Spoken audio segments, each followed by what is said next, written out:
मिंबर रसूल पर जलवा अफरोज़ उलमाए किराम, शोराए इस्लाम, मुफ्तियान ज़वील एहतराम, मोहतरम बुज़ुर्गों, अजीज़ साथियों, नौजवान दोस्तों और प्यारे बच्चों, अल्लाह तबारक व तआला के फजल व करम से आज 8 साल बाद अकबरी खुदागंज हाजिर होने की सआदत हासिल हुई। यहाँ आके देखा तो जंगल में मंगल हो गया। जिस दारुल की बुनियाद हमने रखी थी आज वो माशाअल्लाह खूब लहलहा रहा है। हमारे अजीज़ मौलाना सैयद अमीनुल क़ादरी साहब ने बड़ी अच्छी गुफ्तगू की। एक मसला है कि हर महीने 5-6 फूल ज़रूर आ जाती कि आप सैयद अमीनुल क़ादरी हैं। मैंने कहा ना, मैं सैयद भी हूँ और अमीन भी हूँ, क़ादरी भी हूँ, मगर सैयद अमीनुल क़ादरी नहीं। तो उनको मोहब्बत से समझा देता हूँ कि वो अल्लाह का बंदा वहाँ मिलेगा।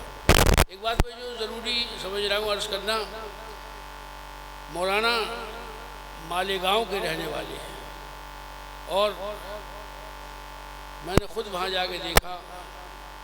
मौलाना ने अपनी करोड़ों रुपए की ज़मीन अस्पताल के लिए वक्फ कर दी, अस्पताल के लिए वक्फ कर दी और ग्राउंड प्लस 5 मंजिल का अस्पताल है वो, और सारी सहूलियात वहाँ मौजूद हैं। और जो कमेटी है जो उस अस्पताल का काम देखेगी, उसका नज़रिया ये है कि बहुत ही औसत पैसों में मरीज़ का इलाज कर दिया जाए। तो ये अल्लाह तबारक व तआला का इन पर करम हुआ कि इन्होंने अपनी करोड़ों रुपए की ज़मीन वक्फ कर दी अस्पताल के लिए। अब चलें वो बात कहें जो हमारे गुफ्तगू का ख़ास मौजू हुआ करती है। पहले तो सुने आपके वादी रज़ा की कोहे हिमालय रज़ा का है, जिस शब्द देखिए वो इलाका रज़ा का है, और सब उनसे जलने वालों के गुल हो गए चिराग, अहमद रज़ा की शमा फरोज़ा हैं आज। आप मारे शरीफ जब भी आना हो आप उर्स कासमी देखिए, उर्स रज़वी देखिए, वालिद माजिद का सालाना फातिहा देखिए, मखदूम शाह बरकतुल्लाह का उर्स देखिए, लगता ये है यह आला हज़रत का उर्स होगा। मैं मिंबर रसूल पर बैठकर बहुत अदब के साथ अर्ज़ करता हूँ कि जितना उन बाप बेटों का जिक्र हमारी खानक़ाह में होता है, हिंदुस्तान की किसी खानक़ाह में नहीं होता बिल्कुल। तो मैं आपके सामने कुछ मुख्तसर गुफ्तगू करके दस्तारबंदी हो रही है, हो गई। अच्छा चलिए, तो मैं अर्ज़ कर रहा था कि एक झगड़ा कई महीनों से चल रहा है मसलक आला हज़रत का और इमाम अहमद रज़ा का। कहने वाले कहते हैं कि इमाम तो 4 हैं, इमाम अबू हनीफ़ा, इमाम अहमद बिन हम्बल, इमाम मालिक और इमाम शाफ़ई, ये 5वें इमाम कहाँ से आ गए?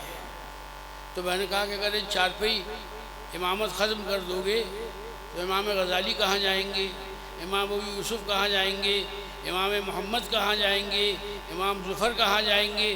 फिर तो सिलसिला ही ख़त्म हो जाएगा इमामत का।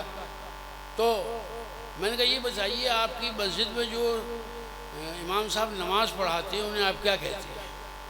यानी हज़रत उनके ख़ानदान वालों तो उनका नाम बचपन में कल्लू खां रखा था। मैंने कहा आप में से कोई कल्लू खां के जो बुलाता है उन्हें? फिर ना, कहीं मिल जाए इमाम साहब सलाम अलैकुम, इमाम साहब वालेकुम अस्सलाम। तो मैंने कहा जब 5 वक्ता नमाजी इमामत करने वाला आपका इमाम है, तो जिसने हज़ारों को गुमराही से बचाया वो क्यों इमाम नहीं हो सकता?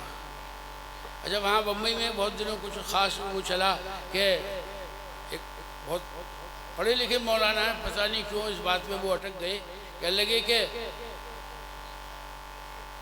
वो कहने लगे कि कब्र में आला हज़रत मसलक आला हज़रत नहीं पूछा जाएगा।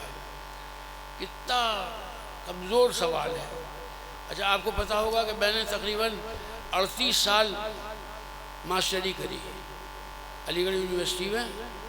तो मैंने कहा कि कब्र के तीनों सवाल आउट है, कब्र के तीनों जवाब आउट है, लेकिन बस फजल रब्बी की ज़रूरत है कि उन जवाबों को सही तरीक़े से दे दे। पहला सवाल मन रब्बुक, पहला सवाल मन रब्बुक मा दीनुक मा तक़ूलु फ़ी हाज़ा रजुल, जो तीसरा सवाल है यही तो मसलक आला हज़रत है, यही मसलक आला हज़रत है। और इम्तहान होगा ना तो ये नहीं कहा जाएगा कि ये सरकार दो आलम सल्लल्लाहु अलैहि वसल्लम को जानते हो, और ये कहा जाएगा इस शख्स को जानते हो ये कौन है।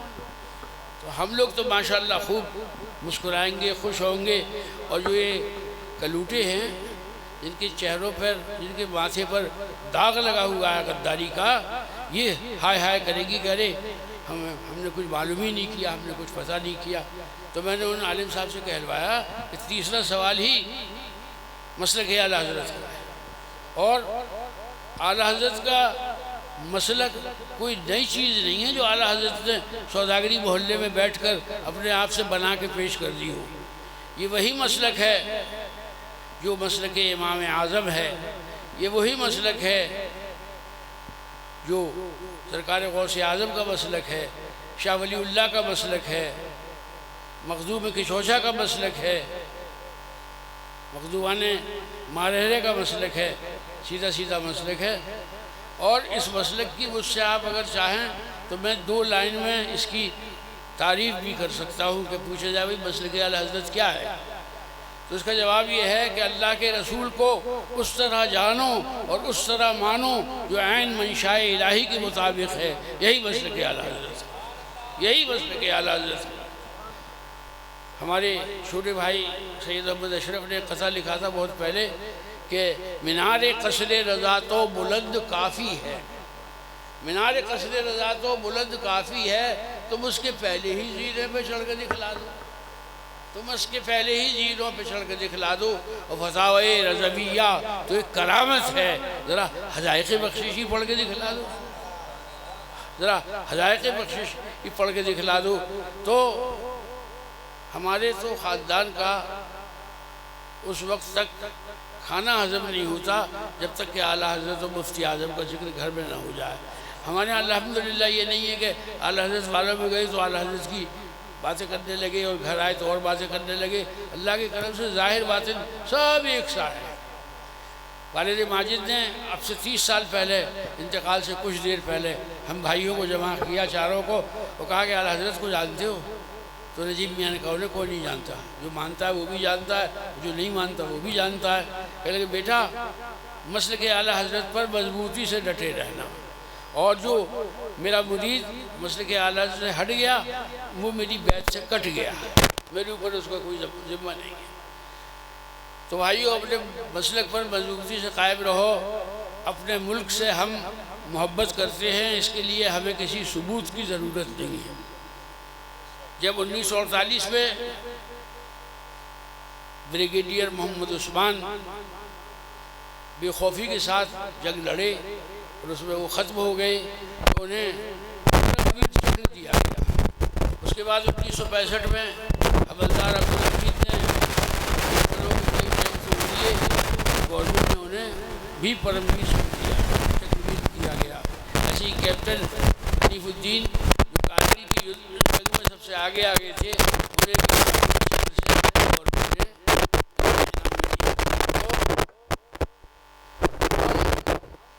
अपनी वतन की मोहब्बत के सिलसिले में किसी साहब की गवाही की ज़रूरत नहीं है। हम जान देकर अपने मुल्क की हिफाजत करते, और हमारा रसूल जब वतन की मोहब्बत का हुक्म देता है तो हमारी क्या औकात है कि जो उनके हुक्म पर अमल न करें। तो मेरे भाइयों अब इंशाअल्लाह कोशिश करूँगा कि जल्दी जल्दी आता रहूँ। आज आप लोगों ने बड़े खलूस और मोहब्बत के साथ पेश आए, अल्लाह ताला इसका आपको अजर अज़ीम अता फरमाए। ये मदरसे का क्या नाम है? आहसनुल बरक़ात मदरसा आहसनुल बरक़ात की आज दस्तारबंदी हुई और वहाँ से हुफ़ाज़ कुर्रा मौलवी वहाँ से उनको दस्तार फजीलत बांधी गई। तो उन बच्चों से मैं कहना चाहता हूँ कि तुम कभी किसी तरह के एहसास कमतरी में मत मुब्तला होना। मेरी 71 साल से ज़्यादा उम्र है, मैंने आज तक किसी मौलवी को भूखे मरते नहीं देखा। मैंने इंजीनियरों के यहाँ पैसे की परेशानी देखी, डॉक्टरों के यहाँ परेशानी देखी, और जब हम इस दुनिया से चले जाएंगे तो यही तो हमारी नमाज़ पढ़ा के हमें कब्र में उतारेंगे।